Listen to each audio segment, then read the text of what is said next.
Hello student, अस्सलाम वालेकुम। आज जो है मैं आप लोगों को तरीका बताऊंगी कि 9th क्लास बोर्ड की एग्ज़ाम के लिए किस तरह जो है आप लोग एमसीक्यूज़ की प्रैक्टिस करें या एमसीक्यूज़ की प्रिपरेशन करें। और मैं आप लोगों को इंशाल्लाह ऐसा तरीका बताऊंगी जिससे जो है आप लोगों 20 एमसीक्यूज़ अगर आते हैं तो आप लोग जो है 20 में से 20 भी टिक कर सकते हैं, क्योंकि 9th क्लास के एग्ज़ाम में इतने मुश्किल एमसीक्यूज़ नहीं बनाते वो लोग। लेकिन अगर आप लोगों ने जो है बुक पढ़ा हो तो आप जो है फुल बाय फुल जो है उनको टिक कर सकते हैं। लेकिन गाइड के एमसीक्यूज़ या चैप्टर के लास्ट के जो एमसीक्यूज़ उससे तो एमसीक्यूज़ आ जाते हैं, लेकिन सिर्फ 2-3 एमसीक्यूज़ आते हैं। और बाकी जो एमसीक्यूज़ बोर्ड के पेपर में आते हैं वो सारे जो होते हैं वो मतलब बुक से ही उठाए होते हैं, टॉपिक के अंदर होते हैं, इजी होते हैं, टॉपिक के अंदर होते हैं, बहुत ही इजी होते हैं अगर देखा जाए। और इसका एक फ़ायदा अभी ये भी है ना कि अगर आप लोग जो है अभी से बुक में जो है एमसीक्यूज़ ढूंढेंगे और वही एमसीक्यूज़ फिर आप लोग याद करेंगे ना, तो आप लोगों के लिए फ़र्स्ट ईयर और सेकेंड ईयर में भी फिर इजी होगा।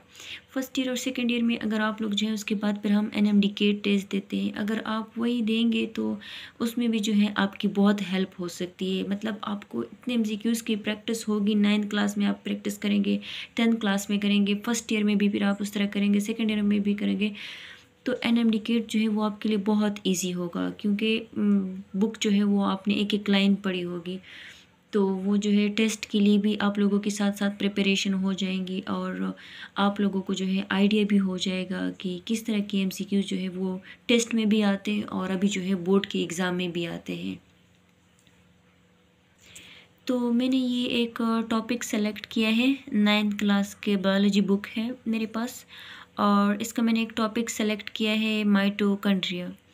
माइटोकॉन्ड्रिया में मैं आपको बताती हूँ कि माइटोकॉन्ड्रिया से जो है वो किस तरह की एमसीक्यूज़ हमारे पास आ सकते हैं। चलो मैं आपको बताती हूँ कि माइटोकॉन्ड्रिया से जो है किस तरह एमसीक्यूज़ आते हैं। फर्स्ट जो एमसीक्यूज़ है माइटोकॉन्ड्रिया के बारे में ये आया है कि in prokaryotes mitochondria are absent. हमें पता है कि माइटोकॉन्ड्रिया जो है वो प्रोकैरियोट में जो है एब्सेंट होता है और यूकैरियोटिक में है जो है फाउंड होता है। मैं सिर्फ जो है 5-6 एमसीक्यूज़ मेन एमसीक्यूज़ आप लोग को बताऊँगी कि किस तरह के एमसीक्यूज़ जो है आ सकते हैं बोर्ड की एग्ज़ाम में। आप लोगों को जो है किस तरह प्रिपरेशन करनी चाहिए। ये मोस्ट इम्पॉर्टेंट एमसीक्यूज़ है, ये मेडिकल में भी आता है कि बहुत ज़्यादा जो माइटोकॉन्ड्रिया जो है हमारे पास सेल की एक ऑर्गेनेली है ना, बहुत ज़्यादा जो ऑर्गेनेली है वो कुछ ऑर्गेनेली जो है वो हमारे पास बने होते हैं कि सिंगल सेल हैं, कुछ जो है डबल हैं, कुछ में जो है मतलब मेम्ब्रेन होता ही नहीं है। तो ये जो है मतलब जो माइटोकॉन्ड्रिया है वो हमारे पास डबल मेम्ब्रेन है। ठीक है, फिर जो है इसमें क्रिस्टल की डेफिनेशन भी दी गई है, वो भी अच्छा है। लेकिन हाँ, ये इस लिहाज से अगर आप लोग प्रिपरेशन करोगे ना तो इससे एक ये फ़ायदा भी हो सकता है तुम लोगों को। फॉर एग्जांपल आप लोगों को शॉर्ट क्वेश्चन आ जाए कि व्हाट इज़ माइटोकॉन्ड्रिया, तो आप लोग जो है इन्हीं पॉइंट्स को मिला के जो है आप उस पर शॉर्ट क्वेश्चन भी बना सकते हैं, उसको थोड़ा सा एक्सप्लेन करके। अब मेनली इसमें एक ये एमसीक्यूज़ भी बन सकता है कि क्रिस्ट जो है उसका फंक्शन क्या है। ये बहुत ही इंपॉर्टेंट एमसीक्यूज़ है, एफएससी में भी आप लोग इसको आगे जाके पढ़ोगे कि cristae increase the surface area on which respiratory process takes place. Cristae क्या करते हैं, क्रिस्ट जो है ये हमारे पास सरफेस एरिया को इंक्रीज़ करता है। और जो मोस्ट इम्पॉर्टेंट एमसीक्यूज़ है जो माइटोकॉन्ड्रिया में 9th क्लास में मैं कह सकती हूँ कि आ सकते हैं, एफएससी में तो मुझे नहीं लगता कि आ सकते हैं, लेकिन हाँ 9th क्लास में आ सकते हैं। तो वो है कि माइटोकॉन्ड्रिया जो है हमारे पास पावर हाउस ऑफ सेल है। ये हमारे पास एनर्जी प्रोड्यूस करते हैं जिसे हम कहते हैं एटीपी।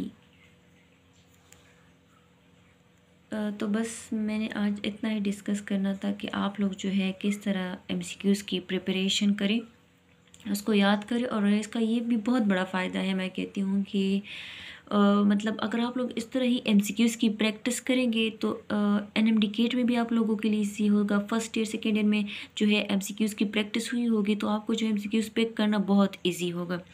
एक तो ये भी होता है कि 9th और 10th में जो है हमें लाम बस सिर्फ ये क्वेश्चंस याद करते हैं, रट्टे लगाते हैं, तो वो एमसीक्यूज़ जिस तरह पिक करने का तरीका होता है वो हमें इतना नहीं आता। लेकिन मैं कहती हूँ, मतलब मेरे तो यही हमेशा से मानना है ना, मैं कहती हूँ कि जो हमारे बोर्ड के पेपर है उसमें तो क्वेश्चन होने ही नहीं चाहिए। बस इस तरह के पेपर बनने चाहिए कि उसमें 100 एमसीक्यूज़ हो या 150 एमसीक्यूज़ हो या 200 एमसीक्यूज़ हो, खैर है। क्योंकि एमसीक्यूज़ में ये होता है ना कि एमसीक्यूज़, अगर एमसीक्यूज़ 100 एमसीक्यूज़ आएंगे तो आप जो है बुक में एक लाइन भी नहीं छोड़ सकते, क्योंकि वो एक लाइन से भी जो है एमसीक्यूज़ बना सकते हैं। क्वेश्चन आंसर में तो हम पूरे पूरे चैप्टर पर छोड़ देते हैं, जिस तरह के 9th में ये बहुत वो होता है कि कोई कहता है कि मैंने लास्ट 2 चैप्टर छोड़े, कोई कहता है कि मैंने ये चैप्टर छोड़ा, कोई कहता है मैंने ये चैप्टर छोड़ा। अगर मैं कहती हूँ कि अगर एमसीक्यूज़ टाइप वो सिस्टम बना ना हमारा, तो फिर जो है हमें तो फिर हर टेस्ट हमें इजी लगेगा, हर टेस्ट, क्योंकि आगे जितनी भी टेस्ट हैं, आप अभी मेडिकल फील्ड में आ जाए, मेडिकल फील्ड में सारे क्वेश्चंस हैं, सारे जो है एमसीक्यूज़ हैं।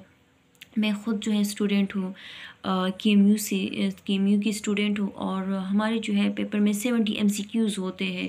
तो फ़र्स्ट ऑफ़ ऑल मेरे लिए बहुत मुश्किल था जब मैं जिस तरह एफएससी में मेरा जो माइंड बना था, लॉन्ग लॉन्ग क्वेश्चन याद करना, ये वो मेरे लिए बहुत मुश्किल था। मैं जो है एक लाइन भी मैं नहीं छोड़ सकती थी, एक लाइन में छोड़ देती उधर उससे पेपर में उससे एमसीक्यूज़ आ जाते हैं। तो मैं कहती ये बहुत ही अच्छा तरीका है, अगर पहले से इंसान को जो है इस पर मतलब प्रैक्टिस कर लो और आदत हो जाए ना, तो ये बहुत ही अच्छी चीज़ है और आगे जो है बहुत फ़ायदा दे सकता है तुम लोगों को। चलो, अल्लाह हाफिज़, थैंक यू।